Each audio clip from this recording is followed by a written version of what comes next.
So the title of my presentation is about prison-based mental health services. So a lot of what we've heard Emanuela speaking about, you're going to hear an awful lot about as well here.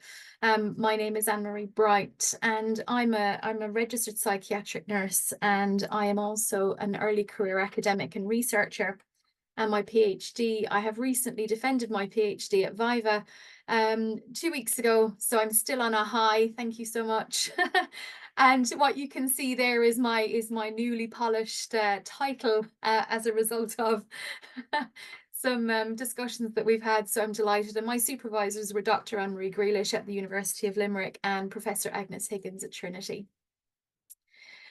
So I would like to just start off by saying again, yes, so I'm a registered psychiatric nurse. So it's important that that's outlined, I suppose, because you know how I see the problem and how I see all of my data is very much interpreted through that lens of being a registered psychiatric nurse, and also by the fact that I am involved in research as part of my day-to-day job as well. My PhD began in 2020, and I was part of what we call a structured PhD in nursing. So the structured route includes not only the big thesis and the big research piece that's synonymous with PhD research, but also several modules that are used to help develop the candidates, I suppose, expertise and knowledge in research processes. So the structured route is something that's starting to come on trend and on board, I suppose, and it gives you a different focus, I suppose, and allows you to reflect on areas that you feel that you might need to develop a bit more, and gave me the opportunity as well to work in collaboration with colleagues from across the faculty and across the university in different spaces, which was very useful. So what I'd like to begin by doing is give you some background as to why I've chosen to focus in on prison health. You may or may not know that there are greater than 10.77 million individuals detained in prison settings, either sentenced or on remand. In the United States, it's estimated that approximately 1 in 4 of these people will experience serious psychological distress, 37% of which have a mental health diagnosis. In Australia, 2 in 5 people in prison have a mental health diagnosis, and 1 in 4 are taking psychotropic medications. In the European context, 45% of adults in prison experience depression and anxiety, and poor coping skills are contributory factors in episodes of self-harm in Irish prisons. So we do notice that actually mental health is overrepresented in the prison population by far. But you might have noticed also from my title that I've chosen to focus in on women in prison. And why is that?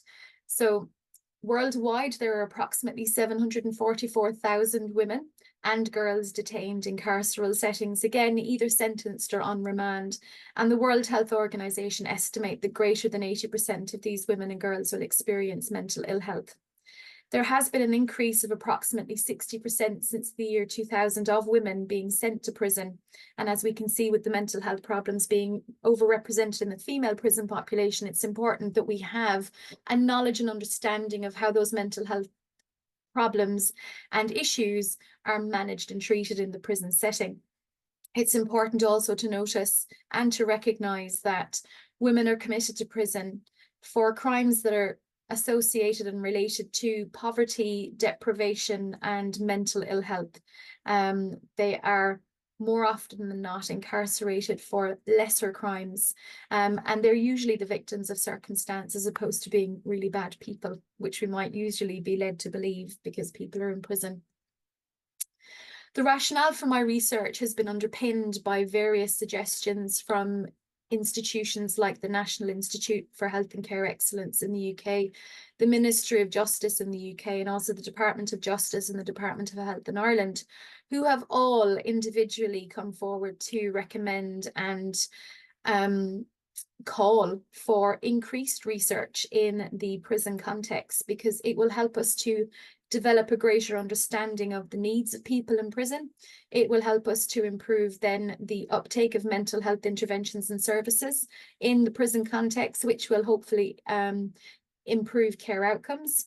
And as a result of that, then this will help us to inform service planning, service development, and service provision. My research was conducted over 2 phases. The first phase, which was broken into 2 phases, was phase 1A and phase 1B, and then phase 2 was a qualitative study. So I'm just going to take you through briefly the findings and the implications from phase 1. Phase 1A aimed to examine the efficacy of digital interventions for the management and treatment of mental ill health in the prison setting. My research question for this particular review of the literature was to see how effective are digital or e-health interventions for supporting prisoners with mental ill health. And the reason that I chose to look at that was, if you remember, I mentioned that my PhD started in 2020 when the entire world was moved online. So it was important for me to figure out, well, you know, how are we managing mental health problems in prison? Are we using digital health interventions? And if we are, how effective are they? Here is the Prisma flow diagram from the review. You can see that hopefully you can see that I screened over 6,325 articles from 5 academic databases. And you might see at the bottom there that there were zero studies eligible for inclusion in this review, which indicated that either the use of digital or e-health interventions is not being researched in the prison context, or that they're not being used in the prison context, which is problematic because lots of academic scholars and institutions such as the National Institute have recommended the use of digital health interventions, particularly for increasing access to psychological therapies. So the outcomes from phase 1A showed that no studies were eligible for inclusion. And as a result, it made me think, well, if these are not being used, or if there isn't any research, how is mental health being managed in the prison setting? And as a result, then there was a kind of a recalibration of my research focus. And I decided then to take a step back and think, right, maybe it's important then to look at experiences and to figure out, well, how is mental health being managed and treated within the prison context? And as a result, I decided then to focus on the experiences of women in prison, which leads me then on to the aims of phase 1B, which was a qualitative systematic review. And my aims in this phase were to synthesize the findings from qualitative research in order to identify the state of the evidence in this particular area to gain a deeper understanding of prison-based mental health care from women's perspectives. And my research question was, what are the experiences of women in prison in the context of prison-based mental health care? For this particular review, I had slightly more success, which was good. So having screened over 4,600 articles, again from 5 academic databases, 7 articles were deemed eligible for inclusion in the review. Now, I didn't set any date or geographical limiters for this particular review. So 7 studies across all date and geographical areas is still a small amount of research.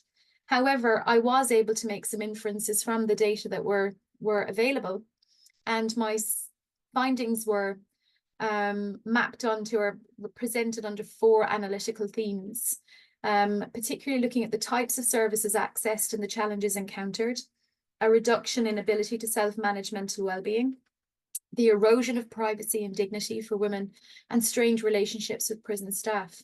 Now, what this data helped me to realise is that there are major gaps in the literature in relation to the experiences of women in prison, as well as the experiences and perceptions of prison personnel that work in prison and that help to provide care to women in prison. And as a result of that, I was able to use those identified gaps to try and fill those with the next phase of the study, which was phase 2.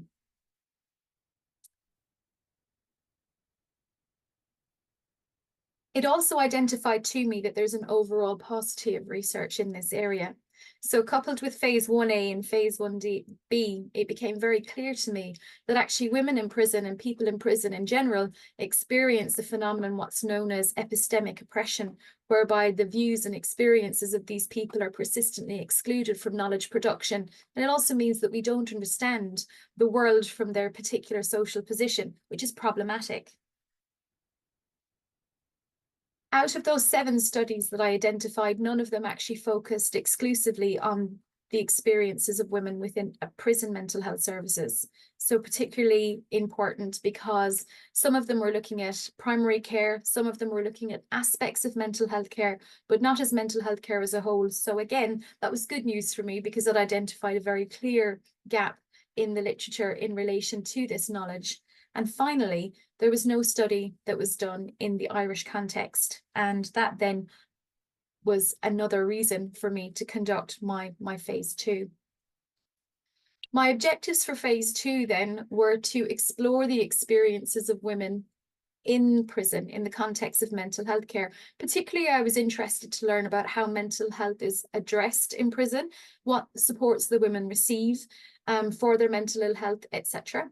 And I also wanted to explore prison personnel's perceptions of how prison mental health services are responding to the needs of women in prison in the context of prison mental health services. And particularly, I wanted to understand further what the barriers and facilitators to accessing mental health services and mental health care in prison were, as perceived by the women in prison and the prison personnel. My research question was, what are the experiences of women in prison and the perspectives of prison personnel in the context of prison mental health services? Now, what I did was a study that was guided by and informed by a methodology known as institutional ethnography. Institutional ethnography differs quite considerably from what we would know as traditional ethnography and focuses instead on interviews and texts, but it looks at identifying what is known as relations of ruling, and which are often policies and procedures that govern the social aspects of care in the prison. It was a qualitative design, and I conducted one-to-one semi-structured interviews with 25 women in prison and 20 prison personnel from across prisons in Ireland. I analysed the data using reflexive thematic analysis, being informed by Brown and Clark, and I received ethical approval from the Irish Prison Service, which was also noted by the Education and Health Sciences Research Ethics Committee at the University of Limerick. This gives an overview of the participant demographics that for the people that participated in my study. You can see the vast majority of the women were between 30 and 39 years, and the vast majority of the women were Irish. The vast majority were single and on remand in prison. And for the majority of women, they had been to prison more than once. You will also notice at the bottom of the screen, the GHQ-12 scores, the mean score was 18.36. And what was interesting from that is that the Goldberg et al., who are the creators of the GHQ-12, identify that 12 is the cutoff for caseness. So this indicates that there were actually significant levels of mental ill health in the participant population for women in prison. The prison personnel then, the vast majority were between 40 to 49 years of age, and the vast majority were female. The vast majority were Irish, and the vast majority also had greater than 16 years experience working with women in prison. I also conducted the attitude towards prisoner scale, and for the vast majority, the mean score for that was 90.25, with the highest score being, I think it's, sorry, now that should have been, I should have looked that up, but I think it's 140. 140 indicates better attitudes, whereas the lower end of the scale would indicate more poorer attitudes towards women.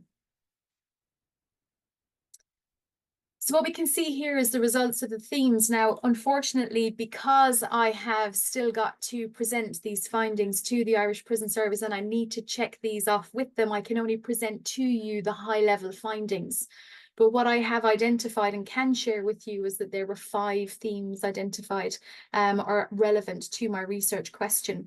And particularly what they were was about and what they do is, if you look at the themes, they actually follow the trajectory of a woman in prison, and it really starts from before we go to prison right the way through until we actually get released from prison. So as a result, the first theme is traversing a life of poverty, abuse, and trauma. And it's very much about women's experiences prior to prison. And what this particular theme talks about is the foregrounding for the need of services in prison for mental ill health. It demonstrates that women often, the traumatic experiences that women have, and the reason why we need to have services in place for when women come to prison, because they will more than likely import with them into prison mental health problems. So there needs to be services there to help them. The second theme then discusses the women's knowledge of and how they can access prison mental health services. And this theme really explored the sort of what women felt constituted a mental health service, how they access the services, any of the barriers they experience or facilitators that they experienced in accessing the services, and what they did when they had to wait to access. The third theme then is about women's relationships with their peers and prison officers, again, very much looking at the social organisation of the prison mental health services and how their relationships with their peers and also prison officers can be a barrier, but also a facilitator to mental health services. The fourth theme, apologies, is women's experiences of medics and medicines. So again, looking at the relationships between women and the doctors working in primary care, and also about the use of medication in prison, in the prison context, and how for many women in prison that can be quite problematic owing to these relations of ruling, which are policies and procedures around the use of medication in the prison context. And finally then, theme 5 is organisational issues related to the provision of mental health services. And this theme speaks to the organisational barriers and facilitators to mental health service provision. Also within this theme, I present women's perceptions of the use of digital health interventions in the prison service. And it also discusses what women would like to see or feel is necessary to be part of the mental health services in prison. Thank you, Lena. Okay, so just to conclude my presentation, some of my key findings that are related to the practice and education of mental health nurses is that women do not or may not experience or have access to, my apologies, the same range and quality of services that are available in the community setting. And there is a huge need to develop the role of the mental health nurse within the prison setting. This also has implications for the education of mental health nurses, as we need to increase mental health nursing students' knowledge and understanding of the range of complexities that exist for people that come from low socioeconomic backgrounds, and also people that that actually go to prison. So thank you very much for listening. That's the end of my presentation.